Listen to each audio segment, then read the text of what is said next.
하나님 말씀은 두 군데를 보도록 하겠습니다.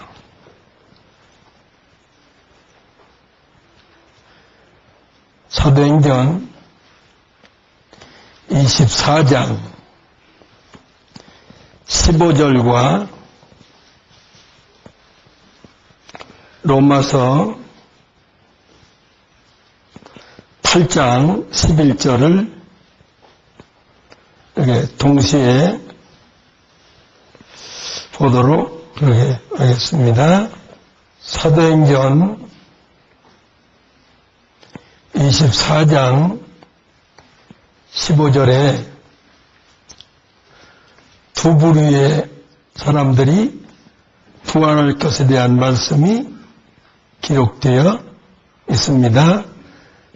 저희가 기다리는 바 하나님께 향한 소망을 나도 바울이지요. 나 바울도 가졌으니 곧 의인과 악인의 부활이 있으리라 함이라. 의인과 악인의 부활이 있다. 로마서 8장 11절입니다. 다 펼치세요. 성경 봐야지. 목사 일방적인 말 듣고 확신도 없이 그렇게 살아가지 마시고 성경에 있구나 확신하세요.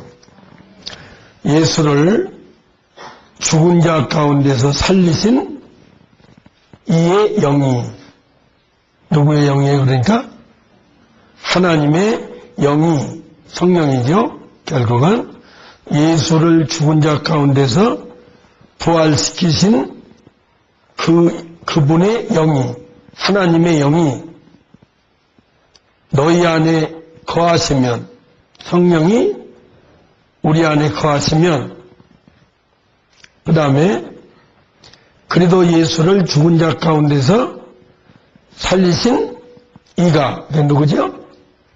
하나님이시겠지요. 그렇겠죠? 하나님이 너희 안에 거하시는 그의 영으로 말미암아 너희 죽을 몸도 부활시키리라, 살리리라. 그렇죠? 예. 두 군데 말씀을 보았습니다. 오늘이 부활주일입니다. 그 부활주일에 맞게 부활에 관한 말씀을 전해야겠죠. 그래서 오늘 두 구절을 동시에 봤는데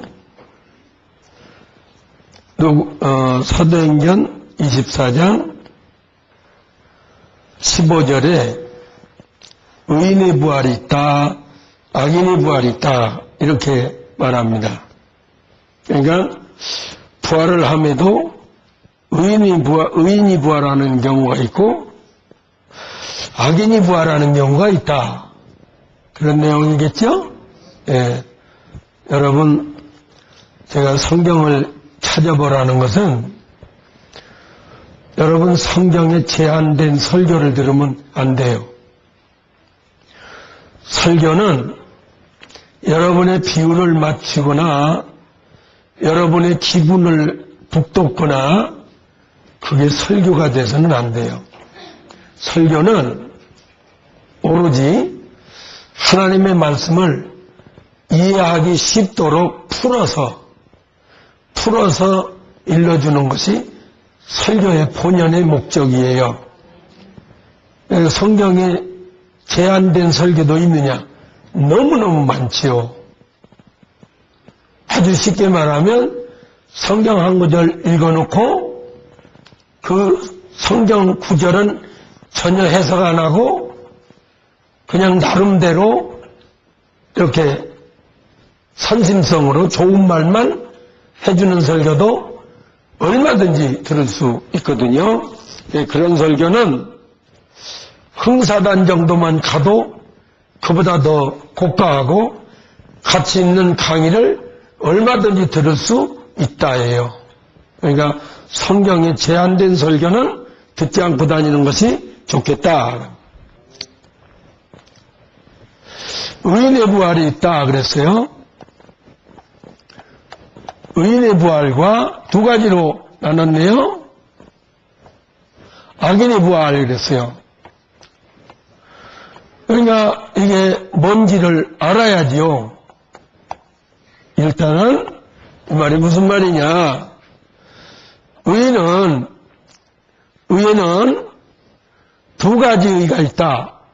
알아야 돼요. 첫째는 칭의가 있다. 이렇게 말하죠. 칭의는 뭐냐. 불신자가 예수 그리스도를 믿음으로 말미암아 너에 대한 죄 원죄지요. 너의 죄를 내가 의롭다고 없다고 칭해주겠다. 칭의예요.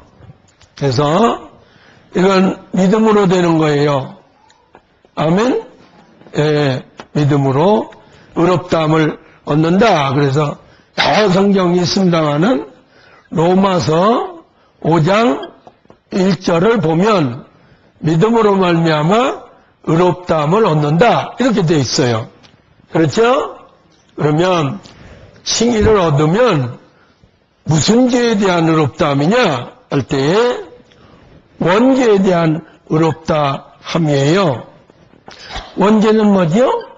아담의 유전죄예요. 그러니까 아담이 인류의 조상이니까 우리에게 유전이 됐다 그래서 아담의 유전죄가 우리에게 유전이 돼서 아담의 유전죄가 유전이 되면 영이 죽어요. 하나님을 상대하는 영이 죽어요. 영이 죽어있는 채로 있다가 복음을 듣고 예수를 믿으면 그래 내가 너를 의롭다고 원죄에 대해서 의롭다고 칭해주마. 그래서 칭할 칭자예요. 맞아요? 예. 이 칭이 의롭다고 내가 칭해주지. 그러면 무슨 죄에 대해서만? 원죄에 대해서만 의롭다고 칭해준 거예요. 그러면 죄가 원죄만 있느냐? 자범죄라는 게 있잖아요. 원죄는 유전받은 것이니까 어떻게 보면 나하고 상관이 없는 죄예요. 그렇겠죠? 아담이 인류의 조상이라니까 아담죄가 우리한테 유전된 거니까 나에 대한 직접적인 어떤 책임은 없을 수도 있어요. 그렇죠? 그래서 그래 믿으면 내가 그 죄만큼은 의롭다고 내가 칭해주마. 그래서 이제 믿음으로 된 의를 칭의라 그래요. 칭의를 얻으면 어떻게 되냐? 구원을 소유하게 돼요. 그러니까 죽었던 영이 살아난 걸 두고 중생했다. 이렇게 말해요. 불신자가 예수 믿어야 죽었던 영이 살아나는 거예요. 그렇겠죠? 예. 그러면 영만 살았는데 나중에 천국 갈 때 영만 간다면 행위가 필요가 없어요. 그런데 두 번째는 의 중에 두 번째는 행위예요. 행위는 믿음으로 되는 게 아니고 말씀 지켜야 돼요. 아멘? 예, 말씀 지켜야 의롭다함을 인정받아요. 이건 행위예요. 행위라는 말은 행했다 그래서 행위예요. 예. 행위는 말씀 지켜 행했다, 행위롭다. 그런데 행위는 무슨 죄에 대한 거냐? 말씀으로는 누가복음 1장 5절로 6절이고요. 잠언 20장 7절이고요. 로마서 2장 13절이고요. 야고보 2장 23절, 25절 이렇게 돼 있어요. 말씀 지켜서. 그러면 불신자가 아니면 신자가 예수 믿은 다음에는 말씀을 지켜야 의롭다고 인정을 해줘요. 이 칭의로는 원죄사함을 얻은 것이고, 행위로는 자범죄에 관한 문제예요. 우리가 이제 크게 나눠서 두 가지 죄가 있잖아요. 원죄가 있고 자범죄가 있단 말이에요. 그 원죄는 아까도 말했지만 아담이 인류의 조상이라서 아담이 진 죄가 우리한테 유전됐으니까 유전죄인데, 예수 믿고도 죄를 짓잖아요. 스스로 지었다 그래서 자범죄예요. 이 자범죄 문제는 말씀으로 해결해야 돼요. 믿음으로 되는 거 아니에요. 그래서 회개하라 할 때는 자범죄를 회개하라고 말이지 원죄를 회개하라 그런 말은 없어요. 원죄는 내가 있는지도 모르는데 어떻게 회개를 해요. 그래서 말씀 듣고 나니까 죄구나. 그래서 아이고 잘못했습니다. 용서해 주세요. 이걸 이제 자백이라고 해요. 자백을 안 하면 절대 자범죄는 사함 받을 길이 없어요. 원죄는 믿어지면 그냥 좋아, 의롭다고 내가 칭해주마 그러지만, 자범죄는 하나님 제가 잘못했습니다.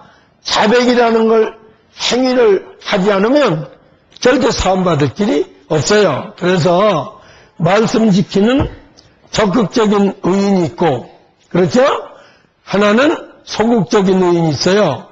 적극적인 의인이란 말은 말씀 지켜서 행한 걸 얘기하고, 소극적인 의인이라는 것은 지은 죄를 자백하면 또 의롭다고 해줘요. 근데 자백이 없으면 자범죄는 절대로 사함받을 길이 없어요. 요한일서 1장 9절에서 제가 말한 걸 확인하고 보세요. 요한일서 1장 9절.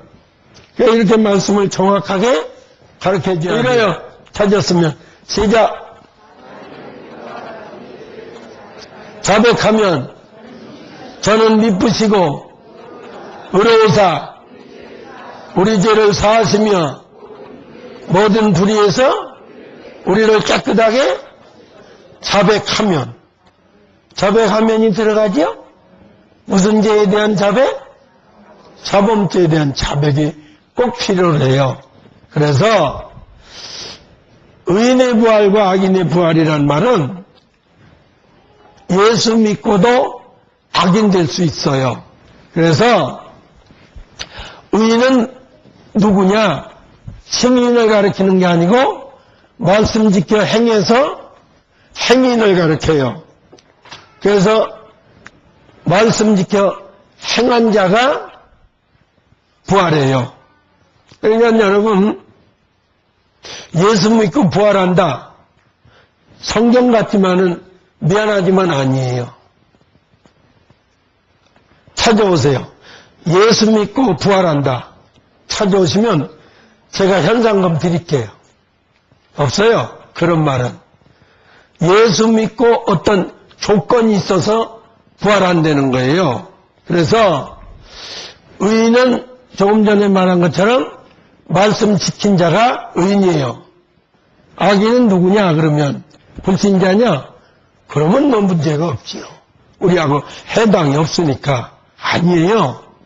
불신자 중에 악인이 아니라 믿는 자 중에 악인이 있으니까 그게 겁나는 일 아니에요?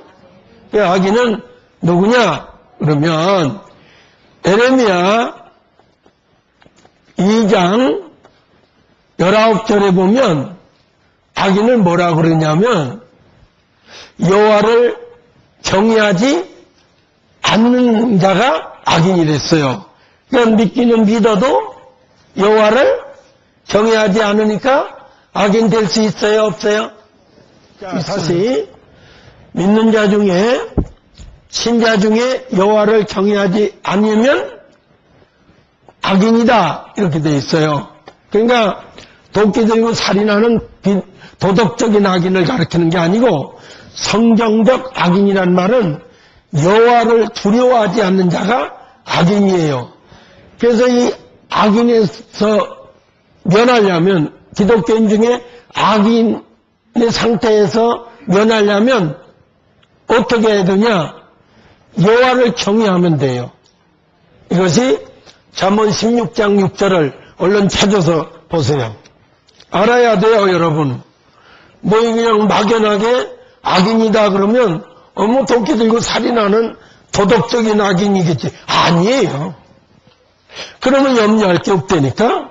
우리는 그 반열에 들어가지 않으니까 염려할 게 없는데, 미안하지만 믿는 자 중에 악인일 수가 있으니까 우리가 겁내야 된다 그 말이에요. 악에서 떠나려면 어떻게 되냐? 잠언 16장 6절이에요. 시작. 인자와 진리로 인하여 죄악에 속하게 되고 여호와를 경외하여 악에서 떠날지어다. 제가 좀 쉽게 얘기할게요. 하나님 두려움은 악한 짓 할 수 있어요, 없어요? 시아버지가 의식되면 며느리가 함부로 행동할 수 있어요, 없어요? 지금 이렇게 상식적인 얘기예요. 하나님 두려우면 악한 짓 할 수 없어요. 요즘은 그런 말이 세간에 없어졌지만 옛날에 우리 자랄 때만 해도 그런 말이 있었어요. 벼락을 막 치잖아요. 비 오는 날. 그러면 벼락 맞을까봐 두려워했어요. 야 이놈아, 하늘 무서운 줄 알고 살아 이놈아. 옛날에 그런 말이 있었어요. 죄지면 벼락 맞는다고 그런 게 있었어요. 참 그런 말을 듣고 그때 당시는 사람들이 상당히 순수했어요. 근데 지금 과학이 발달해서 죄져서 벼락 맞지 않는다 이제 얘기하니까 염려를 안 하지요. 하듯이 여호와를 경외하지 않으면 악에서 떠날 수가 없어요. 잠언 3장 7절, 잠언 16장 6절에다 잠언 3장 7절을 써놓으세요. 성경에다 써놔요. 노트에 써도 좋지만 노트는 갖다 다 쓰면 휙 집어던지고 또 새 노트 사니까 잊어버려서 안 돼요. 잠언 16장 6절에다 잠언 3장 7절을 써놓으세요. 시작. 스스로 지혜롭다고 뽐내지 말지어다. 또 여호와를 경외하면 악을 끄세요. 여호와를 경외하고 악에서 떠난다 그러잖아요. 자, 실례를 하나 들게요. 애굽의 국무총리 아니라 보안대장, 경호실장 격인 보디발이 아내가 창세기 39장 9절에 요셉이 아마 모르긴 했어도 미남 청년이었던 것 같아요. 보디발의 아내 눈에는 적어도 그 요셉이라는 그 유대 나라에서 온 노예로 잡혀온 그 청년이 아마 괜찮았던가 봐요. 그러니까 가늠하자 그랬을 때 그 요셉이 한 말이에요. 뭐라 그랬죠? 하나님 앞에서 이 큰 악을 어떻게 행하겠느냐고. 그러니까 풀어서 얘기하면 하나님이 두려워서 간음을 못했다. 악한 짓을 못했다. 맞지요? 여호와를 경외하면 악한 짓을 할 수가 없어요. 그래서 악인은 누구냐? 여호와를 경외하지 않는 자예요. 그런 자들이 부활한다는 거예요. 그러니까 의인의 부활과 악인의 부활이 있다는 거죠. 그렇죠? 그런 자가 악인이에요. 그러면 이 중에도 악인이 될 수 있다 없다? 그러니까 목사가 겁이 나는 거지요. 아, 우리 교인 중에도 악인이 될 수 있는 사람들이 있겠다. 얼른 얘기하면 하나님 두려운지 모르고 뭐 지 맘대로 살고 주일도 지 맘대로 지키고 뭐 그런 것을 악이라 그래요. 그래서 한 군데 더 보겠어요. 욥기 1장 8절 그 신뢰예요. 성경적 신뢰니까 나는 악인 노릇하지 말아야겠다. 악인의 부활되면 어떻게 되는가 이제 설명하려고 그러는 거예요. 부활에 의인만 부활하는 게 아니라 악인도 부활한다. 악인이 누구냐? 여호와를 경외하지 않는 자가 악인이다. 그러면 여호와를 경외하면 악에서 떠날 수가 있다예요. 욥이 그런 인물이다 그 말이에요. 욥기 1장 8절이에요. 시작. 여호와께서 사탄에게 아주 욥을 내놓고 자랑해요. 야 사탄아 사탄아, 너 욥이라는 사람 보고 봤느냐? 봤지요. 어디 있던가요? 그 노 땅에 있죠. 아브라함과 동시대 사람이었어요. 그래서 봤는데 그렇게 순전하고 악에서 떠난 자가 있더냐? 없더이다. 읽어요. 시작. 하나님이 인정했어요, 안 했어요? 욥이 무슨 의인이에요? 칭의인이에요, 행인이에요? 칭의인은 뭐에 대한 의인이라고요? 원죄에 대한 의인이라고요. 그러니까 두 가지 의인 중에 칭의는 믿어서 된 거니까 이건 따질 거 없어요. 맞아요? 칭의는 예수 믿어서 된 사람들이에요. 맞아요? 그래서 믿음으로 되는 거예요. 칭의는. 근데 행위인에 관한 얘기예요. 행위는 욥과 같이 여호와를 경외하고 말씀대로 바로 사는 자가 의인이에요. 이런 의인이 부활한다 그 말이에요. 악인은 여호와를 경외하지 않은 자가 악인이에요. 그도 부활한다 그 말이에요.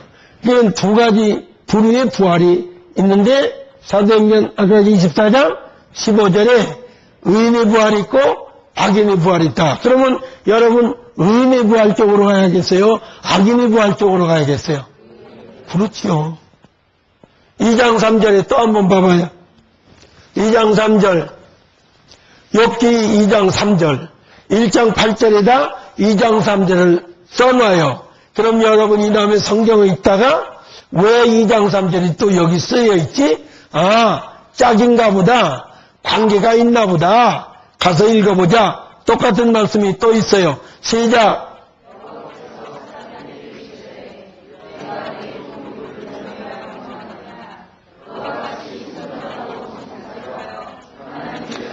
하나님을 경외하며 악에서 떠난 자가 세상에는 하나님이 인정한 거예요. 욥은. 그 대단한 사람이에요. 그러니까 신자 중에 여호와를 경외해야 돼요. 무서워서 벌벌 떨어야 돼요. 근데 지금 시대적으로 하나님 두려운 하나님으로 알고 살아요? 사랑의 하나님으로 알고 살아요? 하나님은 사랑의 하나님만은 아니에요. 그렇다고 사랑의 하나님이 아니라는 건 아니에요. 8분의 1쪽이에요. 따라서 해봐요. 지식의 하나님, 지혜로운 하나님, 선하신 하나님, 사랑의 하나님, 진실하신 하나님, 거룩하신 하나님, 공의로우신 하나님, 주권의 하나님. 적어도 8가지 속성이 있는데 딱 하나만 갖고 얘기하면 되겠냐 그 말이에요. 사랑의 하나님이 아니라는 건 아니에요. 사랑의 하나님께서 구원시켜 줬어요. 왜요? 사랑했으니까 구원했거든요. 틀린 말 아니에요. 그러나 이 사랑의 하나님이 심판도 할 수 있느냐? 안 되죠. 심판은 냉정해야 돼요. 동정심이 있어야 돼요. 동정심 갖고는 심판 못해요. 불쌍해서. 다 살려줘야지. 그래서 구원은 사랑의 하나님이 하시지만 심판은 공의로운 분이 하시는 거예요. 맞아요? 공의로운 분이 심판하시는 거예요. 체면 안 봐줘요. 이분은. 하는 대로 갚으시는 분이에요. 이것만 알고 사니까 버릇이 있어요? 없어요? 없어요. 이게 큰 문제예요. 한국 기독교 이게 큰 문제예요. 이대로만 알고 살다가 이게 없으면 심판이 없으면 괜찮아요. 반드시 있거든요. 고린도서 5장 10절 찾아봐요. 성경을 확인하세요. 제가 꾸민 말인가 성경인가 확인해 보세요.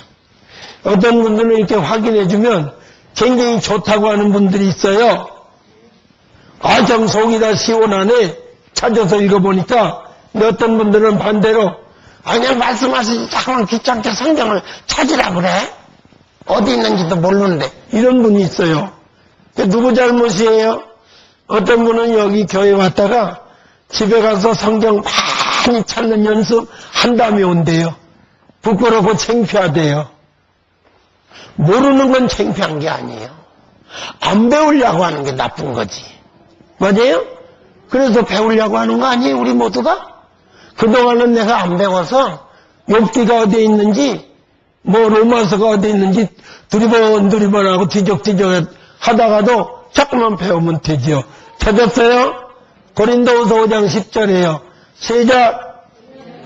이는 우리가 다 반드시 그리스도의 심판대 앞에 드러나 각각 선이든 악이든 간에 그 몸으로 행한 것 따라 받으려 합니다. 그러니까 심판은 마음으로 믿은 것 따라 하는 심판이 아니에요. 몸으로 행한 것 따라 받는 심판은 반드시 받아야 돼요. 피할 길이 없어요. 필연성이에요. 땡이라고 하는 말인데 피할 길이 없다는 거지요. 그러니까 사랑의 하나님이 아니라 공의로운 하나님인데 잘 들어요. 사랑의 하나님은 불신자를 상대해요. 맞아요? 사랑의 하나님은 불신자를 상대해서 예수 그리스도를 보내주시고 믿음을 선물로 줘서 예수 그리스도가 구속주로 믿으니까 너를 의롭다고 칭의롭게 해줘서 구원을 시켜주는 거예요.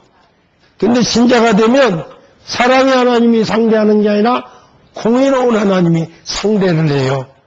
그러니까 불신자 때 무조건적인 사랑을 받았다가 이제 신자가 되면 조건적인 사랑을 받을 줄 알아야 돼요. 그래서 의인은, 행위는 조건적으로 된 거예요.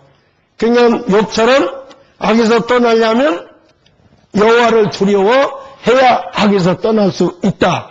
그 구약의 대표적인 세 사람의 의인을 얘기하는데 에스겔 1414 찾아보세요. 에스겔 1414예요. 여러분 이런 거 찾아서 확인하고 밑줄 치고 아 그렇구나. 내가 오늘 교회 가서 하나님 말씀을 들어보니 참 그렇더라. 뭐가 깨달음이 있어야지 의식적이고 형식적인 예배만 드린다고 하나님이 기뻐할까요? 그러려면 예배당 문 좀 닫았으면 좋겠다 하는 말씀이 말라기서 1장 10절에 있어요. 그렇게 형식적이고 의식적인 예배 드리는 거 꼴 보기 싫으니까 누가 예배당 문 좀 닫는 사람이 있으면 좋겠대요. 그러니까 하나님은 의식적이고 형식적인 예배 걸식자가 아니에요. 진실하게 똑바로 앉아서 똑바로 자세를 앉아서 경청하는 자세를 가지시라고요. 껌이나 짝짝 씻고 앉아있고 다리나 꼬고 앉아있고 모자나 쓰고 앉아있고 너 한번 그렇게 이명박 대통령 앞에 가서 그따위 자세 취해봐라. 걔도 좋아하겠다. 하나님 앞에서예요. 고람돼요. 아멘? 자, 찾았으면 읽어요. 시작. 하나만 읽어요. 시작.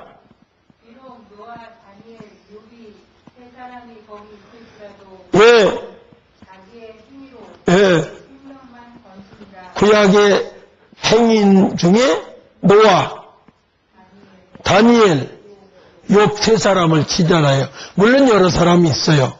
근데 대표적으로 세 사람을 쳤어요. 20절에 또 보세요. 시작.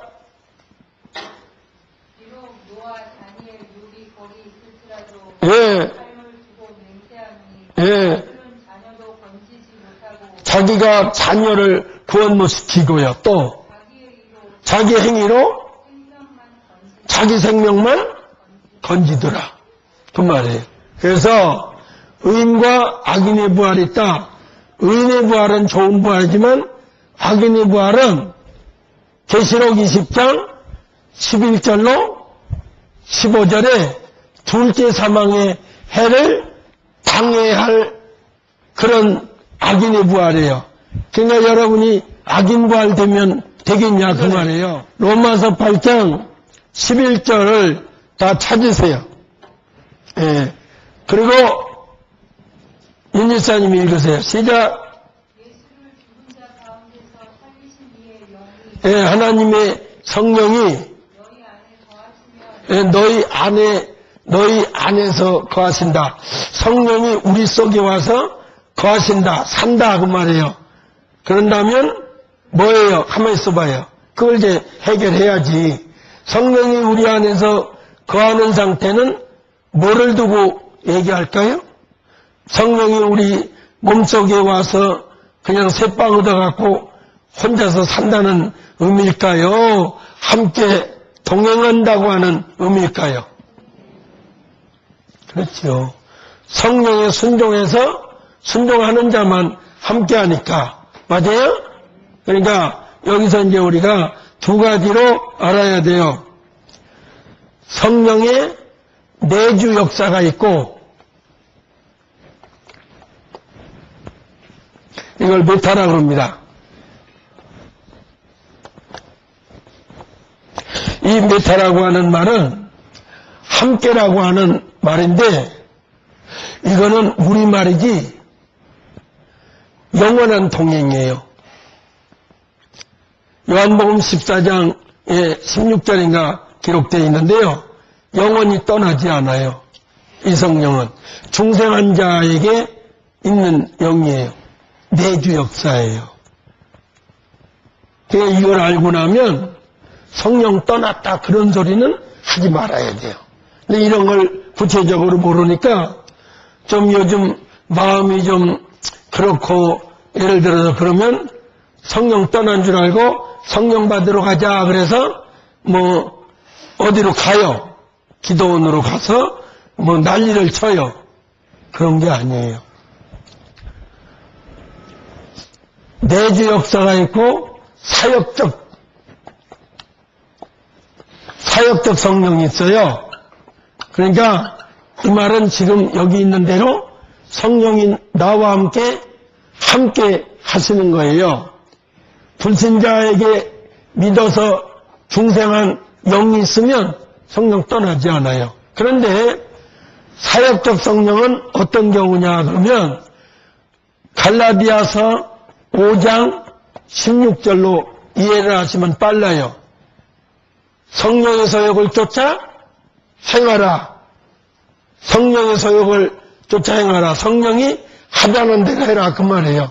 그러면 순종하면 성령이 함께 사역을 해요. 인도하신다 그 말이에요. 인도 사역을 해요. 중생케 하는 내주 역사와 행동하게 하는 인도 사역하고는 구분할 줄 알아야지요. 근데 이거는 내가 어떻게 하느냐에 따라서 달라져요.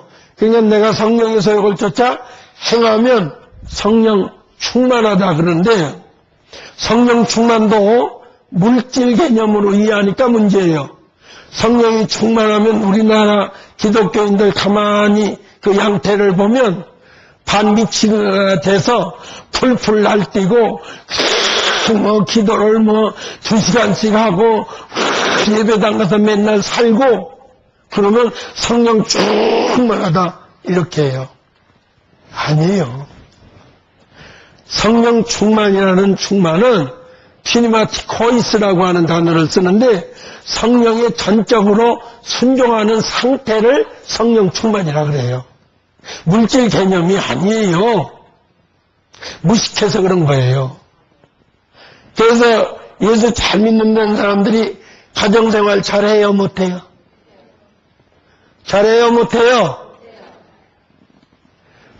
맨날 교회 가서 살아요. 불신자들 간에 뭐라 그래요? 자기 옆에 내보고 뭐라 그래요? 이놈 옆에 내야 교회한테 미치지 마라. 그래요 안 그래요? 그런 말 한대요 안 한대요? 왜 그런 말을 듣고 살아야 돼요? 그런 거 아니에요. 기도원이나 다 싸다니고 구역 예배 무슨 예배 무슨 예배에서 늘 교회 가서 살아요. 그 잘 믿는 것 같죠? 미쳐 있는 거예요. 진짜 미친 사람이에요. 정상적인 삶을 살 수 없는 자예요. 성경에 어디 그런 데가 있어요. 집안일을 잘할 것이며예요. 부인들 보고 집안일을 잘하게 하라 그랬어요. 권사님 맞지요? 오늘 권사님 참 한복 아름답네요. 아주 센스가 있어요. 권사님. 그죠? 그 얼굴이 이제 커모디티하고 그 저승꽃이 피는데 천국꽃이지 우리는. 근데 그냥 푸르죽죽한 거 입으면 얼마나 흉티게 해요. 근데 핑크색을 새색시 마냥 다 입고 하는데 그렇다는 거예요. 그렇다는 걸 보면 전날에 속도 많이 썩었다는 거예요. 누구 땀시? 며느리 땀시.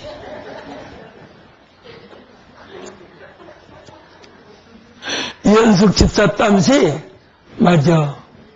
집안일 잘해야 되는데 우리 아들 놓고 그냥 전국 팔도 다 돌아다니면서 그냥 밥도 굶기고 그랬죠? 대답 안 하시려면 나가세요. 그랬죠, 과거에? 그렇대요. 그럼 본인한테 물어보자고요. 그 전에 교회한테 미쳐갖고 교회에서 살았죠? 안 입고 온 거예요? 네. 그러면요, 그랬죠? 네. 그래야 된대. 네. 왜 날 갖고 그래요? 네. 이따 두고 봐요? 네. 안 좋은 거예요. 맞아요? 그러니까 내가 성령의 인도하심을 받아서 행하면 그 말이에요. 내 안에 성령이 거하시면 하는 말은 다른 말로 말하면 성령의 인도를 받아서 진리 가운데로 인도받아서 행하는 걸 가르쳐요. 그 성령이 오시면 뭐 한다 그랬냐? 예수님의 성령에 대한 제1성이에요. 내가 떠나야 너에게 유익일 것이야. 가긴 어딜 가세요? 우리하고 함께 사시지요? 제자들이니까 아니야. 내가 떠나지 아니하면 너에게 유익이 없을 것이야. 내가 떠나야 보혜사 성령이 너에게 오실 것이야. 그가 오시면 진리 가운데로 너희를 인도하시고 가르치시고 행하게 하시고 평강을 주신다. 요한복음 16장 13절, 요한복음 14장 26절을 제가 간략하게 말한 거예요. 성령이 오셔서 하는 게 뭐냐? 우리를 진리 가운데로 인도하는 사역이에요. 자, 그러니까 성령이 내 안에 와서 거하신다는 말은 내가 성령의 인도받아서 진리 가운데로 인도받아서 행하면 성령이 내 안에 와서 역사하시고 일하시도록 내가 집을 내준 거나 같다 그 말이에요. 그래서 예수님이 초림하신 목적은 뭐냐 할 때에 택한 불신자예요. 그냥 불신자 아니에요. 택한 불신자로 하여금 구원을 얻게, 다른 말로 죽었던 영이 중생케 하는데 예수님이 필요한 거예요. 맞죠? 예수님이 초림하신 목적은 불신자 중에 택한 불신자로 하여금 그분을 구속주로 믿어서 구원시키려고, 즉 죽었던 영이 중생하도록 하려고 예수님 초림하셨어요. 그 영이 왜 죽었느냐? 영이 아담의 원죄를 유전받으면 영이 있는데 영을 뭐라 그러냐면 시라보로는 피뉴마 그래요. 이 피뉴마에 두 가지 기능이 있는데 첫째 기능은 하나님을 깨닫는 지각 기능이 있어요. 영의 기능 중에 이것을 누스 그래요. 누스 기능이 있어요. 불신자도 영이 있어요. 이게 살아나지를 않아서 그렇지. 또 하나의 기능은 감각 기능이에요. 느끼는 감각 기능이 있는데 이것을 칼디아 그래요. 이 칼디아와 누스의 기능이 원죄로 말미암아 마비된 상태를 영의 기능이라 그래요. 이 두 가지 기능을 예수를 믿으면 이게 살아난다, 이름하여 중생한다 그 말이에요. 이걸 이해를 돕기 위해서 예수님이 초림한 것은 아담의 원죄로 말미암아 영의 기능, 즉 하나님을 깨닫고 하나님을 느끼는 칼디아와 누스의 두 기능이 마비 상태에 있으니까 하나님을 깨달을 수도 없고 하나님을 느낄 수도 없는 그 사람의 영을 중생시킨다. 이걸 이제 부활이라고 한번 부활절이니까 부활시킨다. 이걸로 한번 생각해 보세요. 그러니까 예수님이 초림하신 목적은 불신자 중에 택한 불신자인데 택한 불신자가 그냥 믿어지는 게 아니라 믿음이라고 하는 선물을 얻어야 돼요. 예수 그리스도를 믿는 믿음을 선물로 얻어야 돼요. 공짜예요. 에베소 2장 8절이잖아요. 너희가 그 은혜로 믿어짐으로 말미암아 구원을 얻게 됐는데 너희가 에서 산물이 아니요 하나님의 선물이니라. 이 선물을 얻어서 복음을 듣고 예수가 나의 구속주구나 하나님의 아들 그리스도구나 믿어지는 순종을 하면 죽었던 영의 기능이 다시 부활을 해요. 예수님이 이거밖에 없어요. 이거 하러 오신 거예요. 그 다음에 내가 가야 성령이 오실 거야. 그가 오면 너희를 진리 가운데로 인도하실 거야. 그래서 성령은 왜 오셨냐? 그러면 중생시키러 분담사역으로 오신 게 아니라 이분은 중생한 자, 즉 출생한 자, 갓난 아이 같은 자를 진리 가운데로 인도해서 행하도록 가르치시고 감화감동시켜서 순종하게 하는 역사를 강제로 하는 게 아니라 내가 순종할 때 함께 하시는 거예요. 그래서 성령에는 순종해야지 나를 강제로 끌고 가면 걱정할 거 하나도 없지요. 나 예수 믿기 싫다. 그래도 강제로 나 오늘 교회 가고 싶지 않아. 강제로 끌고 가면 되지요. 강제성이 없어요. 순종하고 자원할 때 그분이 역사를 해요. 그래서 다른 말로 할게요. 예수님이 초림하신 것은 불신자를 살려서 하나님의 자녀를 만들기 위해서 오셨어요. 맞아요? 자녀. 요한복음 1장 12절에요. 맞아요? 그 이름을 영접하는 자 하나님의 자녀. 이것을 뭐라고 그러냐면 히라보로는 테크논 그렇게 말한다 그랬어요. 무자격자, 어린 유아, 문명된 자, 아주 호적 저문에 호적 등본에 그 집안의 아이라고 이름이 올려진 상태를 테크논 자녀라 그래요. 더 이상 어떻게 할 수가 없어요. 예수님은. 죄로 말하면 원죄, 구원으로 말하면 소유, 자격으로 말하면 유아, 어린 자녀를 만들러 오셨어요. 근데 성령은 뭐하러 오셨냐? 불신자가 아니라 이제 신자를 뭘로 만들려고? 자녀가 아니라 하나님의 후사 또는 아들로 성장시키려고 성령님이 오셨어요. 믿음으로? 아니에요. 말씀으로, 진리로 그 말이에요. 그래서 만약에 예수님이 오시지 않았더라면 불신자가 하나님의 자녀는 되질 않아요.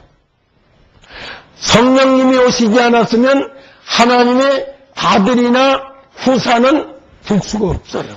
그러니까 너희에게 유익이 없을 것이 하는 말은 여러 가지로 말할 수 있지만 너희 아들 안 될 거야. 그러면 하늘나라 가면 어떤 차등이 있느냐? 자녀는 상이나 유업이 없어요. 왜? 무자격자 그러거든요. 이 테크노이라는 말이 무자격자예요. 그러니까 어느 집에 아들이 낳는데 그 아이는 겨우 이름 올려놨어요. 그 아이에게 부모 유산을 줄 리가 없어요. 후사가 되어야 주거든요. 그 후사를 길러야 돼요. 디도서 3장 6절 7절 읽어보세요. 그러니까 너에게 유익이 없을 것이야를 여러 가지로 표현할 수 있지만 만약에 성령이 안 오시면 너희는 후사가 안 될 거야. 더 구체적으로 오늘 말하면 너희 성령의 인도받고 살지 않으면 너희 부활 못할 거예요. 부활해야 후사가 됐든 뭐든 부활해야지 대접을 받지요. 오늘 부활주일이에요. 그래서 여러분이 익히 알고 있는 것 같으면 간략하게 얘기해도 다 아는데 이걸 처음 듣는 분들은요 이상하네 그래요. 성경인데도 이상하다는 게 한국 기독교인들이에요. 읽으세요. 시작. 크게 읽어요. 예. 힘입어. 예, 행위예요. 칭이 아니에요. 예수님은 칭이, 성령님은 행위예요. 말씀에 의한 행위니까. 그렇겠죠? 믿음에 의한 칭이, 말씀에 의한 행위. 행위롭다 하심을 받아. 영생의 소망을 따라. 의로운 후사. 행위로운 후사가 되게 하려고 그랬다잖아요. 이 차이도 없어요. 한국교회는. 자녀와 아들, 양자와 후사라는 차이도 없어요. 그냥 예수 믿으면 되는 거예요. 아니에요. 성령님 오신 목적이 있는데 예수만 믿어갖고 돼요? 믿어서 하나님의 아들, 자녀. 행해서 아들. 그러니까 예수 믿고 자녀된 자가 성령의 인도받아서 행하면 아들 돼요. 요 마태오 5장 9절 읽어보세요. 또.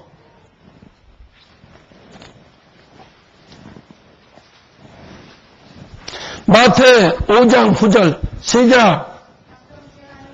화평케 하는 자는 복을 받나니 하나님의 아들이라 일컬음을 그러네요. 그러니까 조건이 있네요. 남을 화평케 해주는 행위가 들어가야 아들이에요. 그래서 자녀 대 아들 맞아요? 아들은 휘오스 그래요. 휘오스 자격자 그렇게도 말하고 유자격자 그 다음에 장성한 자 이렇게도 말해요. 아들.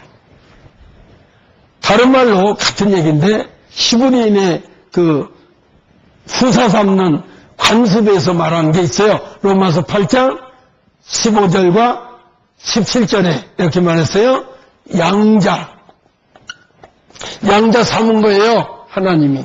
근데 양자 삼아갖고 곧바로 하늘나라 유업 아버지 재산을 양자에게는 금방 물려주지 않아요. 그 집안의 대를 이을 수 있는 후사로 양육한 다음에 아버지 재산을 줘요. 그래서 하나님이라는 분이 예수님 말고 우리를 양자를 삼은 거예요. 그래서 성령을 받으면 양자 된다. 로마서 8장 15절이에요. 근데 양자가 됐으면 후사가 돼야 된다. 이렇게 말해요. 그 후사란 말이 뭐냐? 클레로 노모스 이런 말이에요.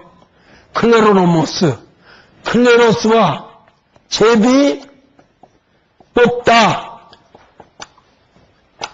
뭐에 의해서 율법을 지켜 말씀을 지켜 행한 것에 따라 분배받는다. 제비 뽑아서 클레로노모스란 말이 후사란 말이 말씀 지켜야 후사 자격이 된다예요. 두 말이 합성이 된 말이에요. 그러니까 양자 대 후사 차이가 있죠? 자녀는 믿으면 되고 양자는 성령 받으면 되지만 아들은 남을 화평케 해주거나 후사는 성령 인도받아 행해야 돼요.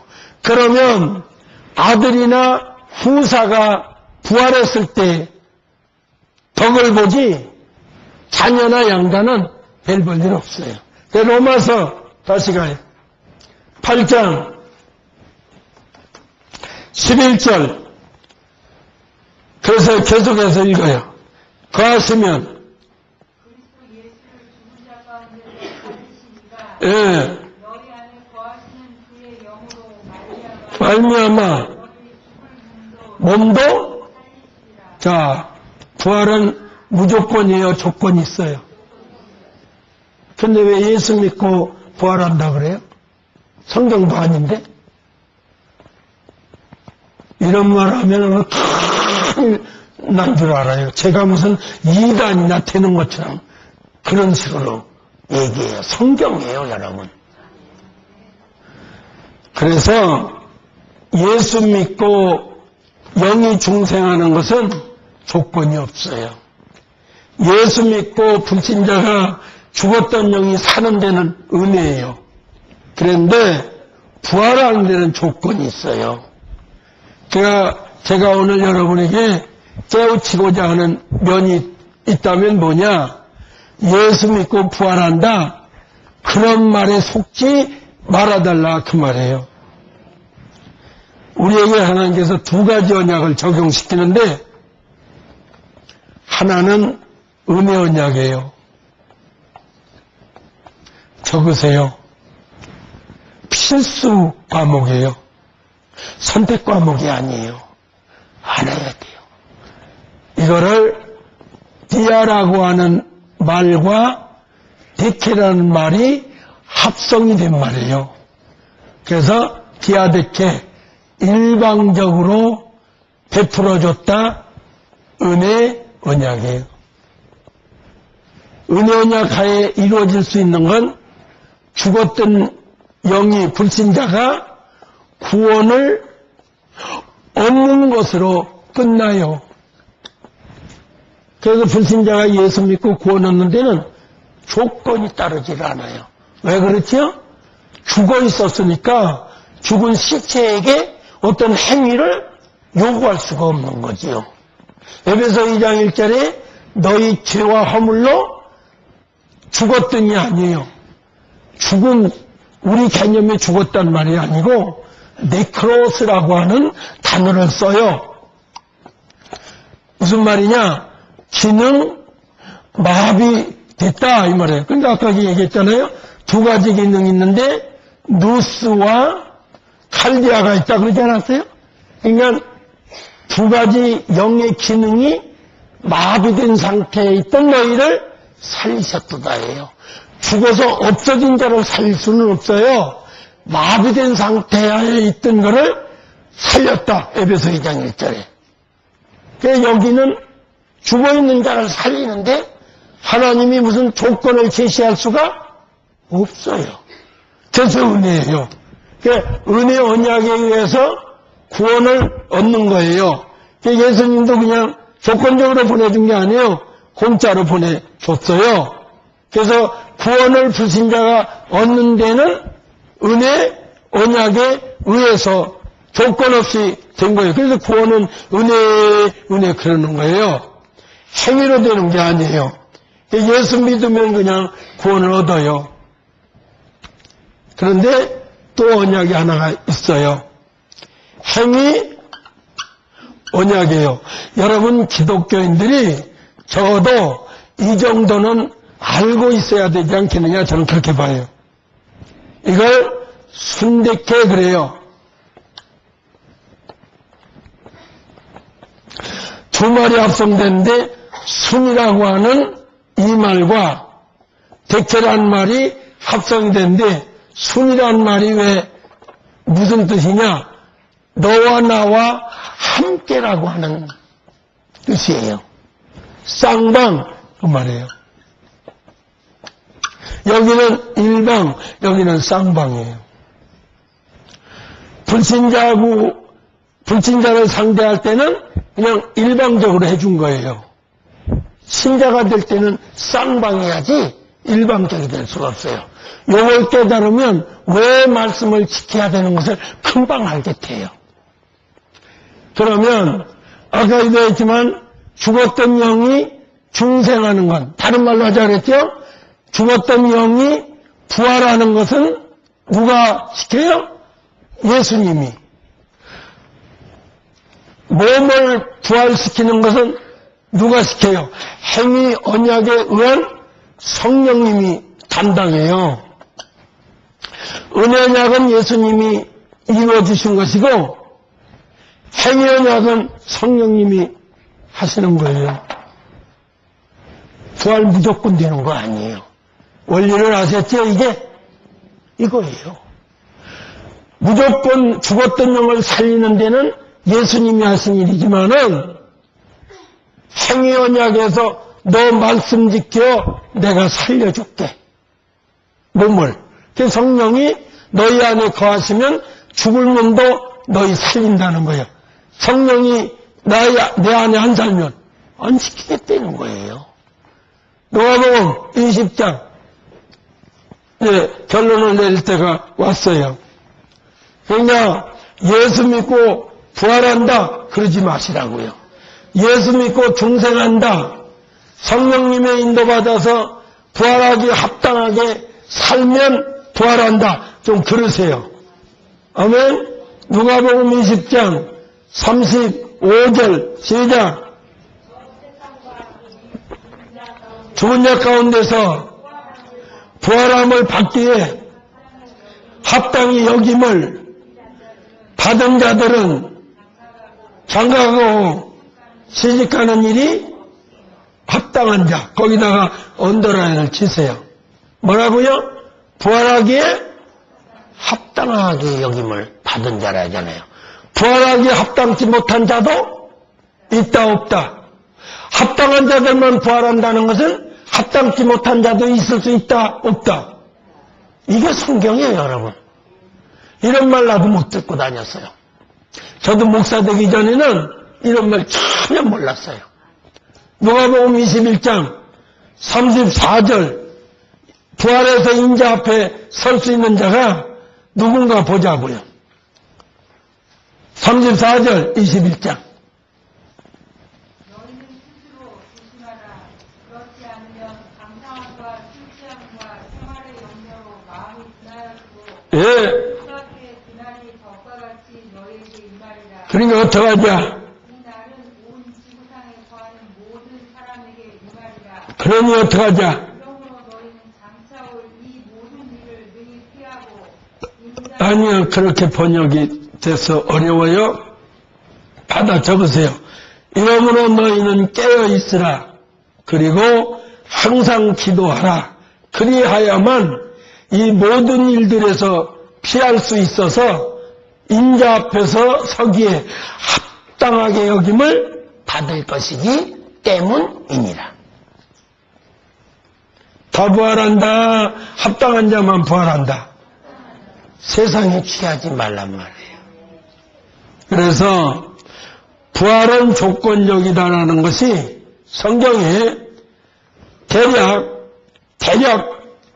11번이나 기록되어 있어요. 부활에 합당한 자라야 부활한다. 아까 이 로마서 8장 11절로는 성령의 인도받아서 행해야 부활한다. 맞아요? 부활하기 합당한 자가 부활한다. 11번이나 있는데 하나 더 알고 마치겠습니다. 누가 주님께서 오실 때 데려갈 수 있느냐? 히브리서 9장 28절에 저기 걸어놨어요. 카메라를 좀 비춰요. 시작. 죄와 상관없이 살면서 예수님을 학수고대 하는 자들에게 천국에 도착하게 하기 위하여 공중의 두 번째 히브리 9장 28절이에요. 주님이 초림할 때는 누구 상대하러 왔다고요? 죄인 상대하러 왔어요.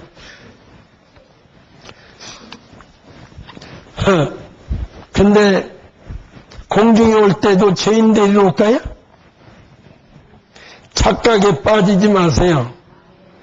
성경 제대로 알고 신앙생활 하세요.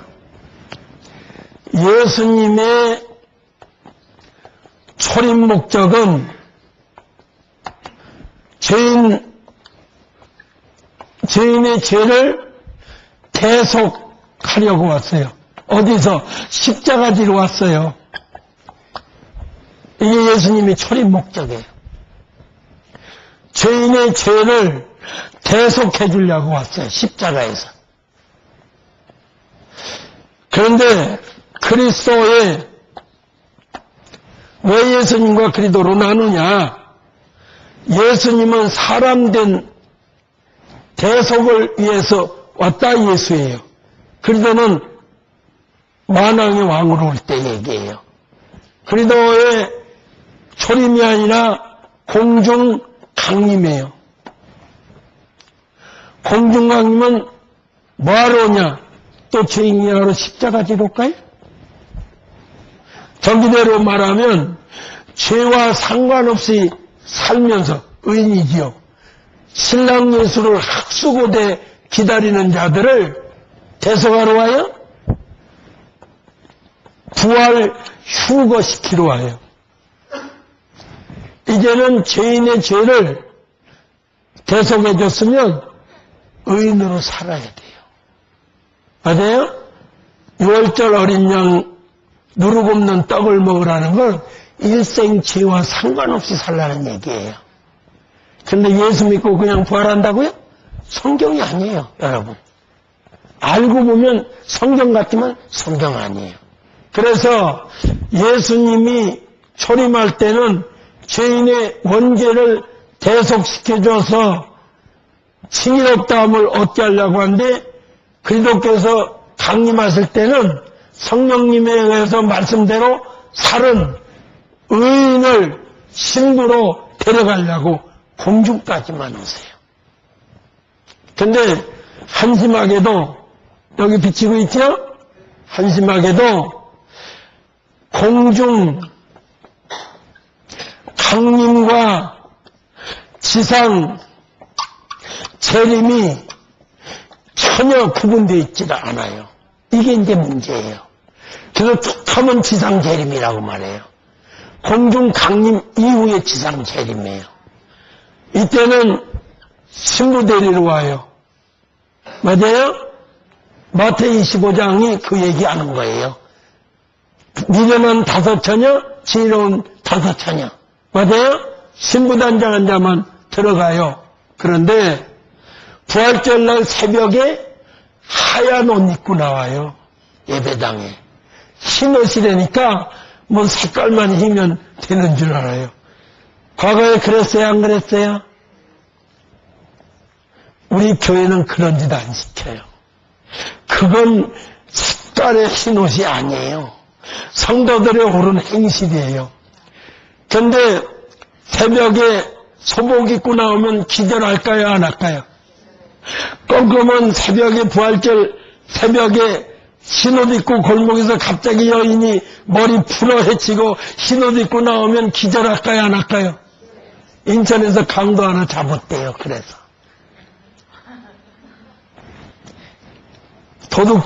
도둑질해갖고 도둑놈이죠. 도둑질해갖고요 담을 훌쩍 넘어왔는데 흰옷 입은 여자가 탁 골목에 있으니까 기절하더래요. 도둑놈도 별거 없는 거예요. 그렇죠? 기절하더래요. 그래서 그럴 거 없어요. 그럴 거 없어요. 예, 그랬대요. 그랬더니 도망가더래요. 그러니 물건도 놓고 도망갔대요. 너무 혼이 빠져갖고 그래서 억울해서 다음 집에 가서 하나 더 털려고 다음 골목을 들어갔는데 거기서도 소복을 입고 나오더래요. 근데 이제 아니란 거 알았잖아요. 그 왜 새벽부터 소복을 입고 지랄하고 돌아다녀? 그러니까 그 집사가 나 소복을 입단 말든 네가 왜 지랄이야? 이러고 이제 그게 강던진도 모르고 겁도 없이 싸운 거예요.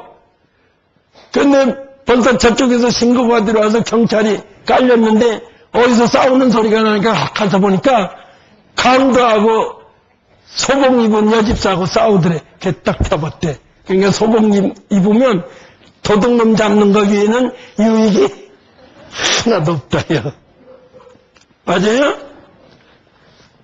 서울에서 어떤 권사님 우리 교회를 왔어요. 근데 얘기 안 했어요. 부활절 새벽에 하얀 옷을 입고 권사님만 나왔더라고요. 다 쳐다봐도 자기만 입었거든요. 그 흰옷 입었는데 뭐할로 집에 가세요? 그냥 그대로 올라가세요. 흰옷 입었으니까. 아이고 창피해라. 몰랐어요. 요한계시록 19장 7절, 8절, 9절이에요. 세마포는 색깔의 흰옷을 가리키는 게 아니고 성도들의 옳은 행실이에요. 맞아요? 읽어요. 시작. 흰옷만 입으면 올라가요? 성도들의 옳은 행실이에요. 똑바로 알고 다니세요. 시작. 기뻐하여 또 혼인계약이 이르렀고 아내가 예비했으니 허락하사 빛나고 깨끗한 세마포를 입게 하셨은즉 이 세마포는 성도들의 옳은 행실이 세마포예요. 흰옷이 입는다고 부활하는 거 아니에요. 똑바로 좀 알고 다니세요. 오늘 배운 대로 서로 가족끼리, 그래서 가족교회가 좋은 거예요. 서로 얘기해봐요. 그래서 가족 테이블을 놓은 거예요. 뭘 깨달았나? 혼자 온 거는 정리해보고 오늘 저 목사님은 뭘 얘기한 거야 나한테? 뭐 하자는 거야? 결론이 성령의 인도받아서 행해야 부활해요. 덮어놓고 부활하는 거 아니에요. 행위 언약에 의한 부활이에요. 맞아요? 조건이 있어요. 그 부활하려거든 올바로 사세요. 오늘은 뭐예요? 무조건 부활한다. 조건이 있다. 성령은 부활시킬 책임지고 오신 분이다. 진리 가르쳐서 깨달은 대로 실천하시는 여러분 되시기를 바랍니다.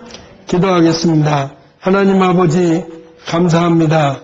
오늘 제가 로마서 8장 11절과 사도행전 24장 15절 말씀에서 의인의 부활과 악인의 부활 그리고 부활은 행위 언약에 의해서 생활하는 자에게 있다고 세마포는 흰색깔의 한복이 아니라 성도들의 옳은 행실이라고 똑부러지게 가르쳤습니다.